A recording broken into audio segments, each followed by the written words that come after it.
Hey, I just wanted to provide a little update, letting you know that if you download Octane for Cinema 4D 2023.1.3, now supports native Cinema 4D particle rendering. So if you have Cinema 4D 2024.4 or higher, you'll be able to render your particles natively in Octane.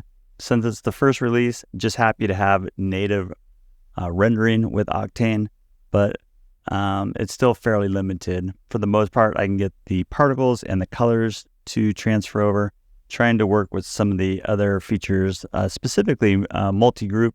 I haven't figured that out yet. I'm not even sure if it's supported. I do know that with the native rendering right now, motion blur inside of Octane is not supported. So let's take a look at how you would use this really quickly. It's pretty straightforward. I'm going to go ahead and make this a sphere.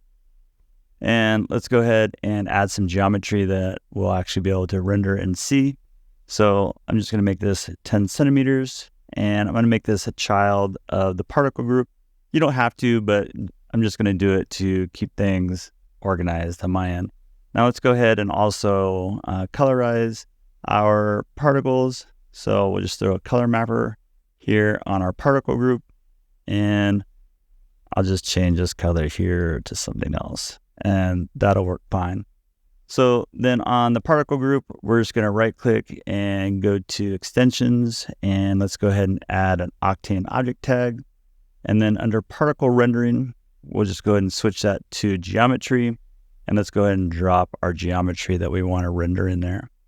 Now we also need to create some materials for this. So let's go ahead and just create a glossy material.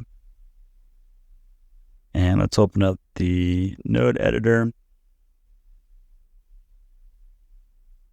Again, we want to use the instance color node. So we'll drop it out.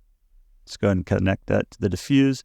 And then our color source here is going to be our particle group. And we have this set to display color. So that should work. And so let's go ahead and get some particles in here, and let's go ahead and render this. Particles are very small. So let's go ahead and come into the basic emitter, and let's go into the properties, the radius. I'm just going to crank this up so you guys can see it okay. Let's just say 15.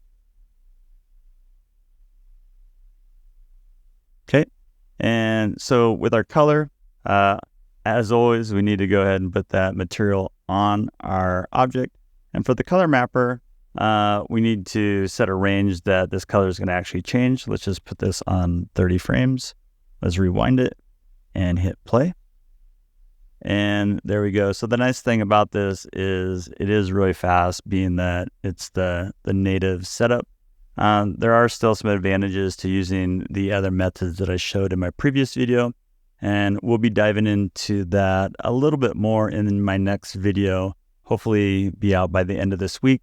I'm going to go over the process of how do we actually morph these particles from one shape to another. So until then, thanks for watching.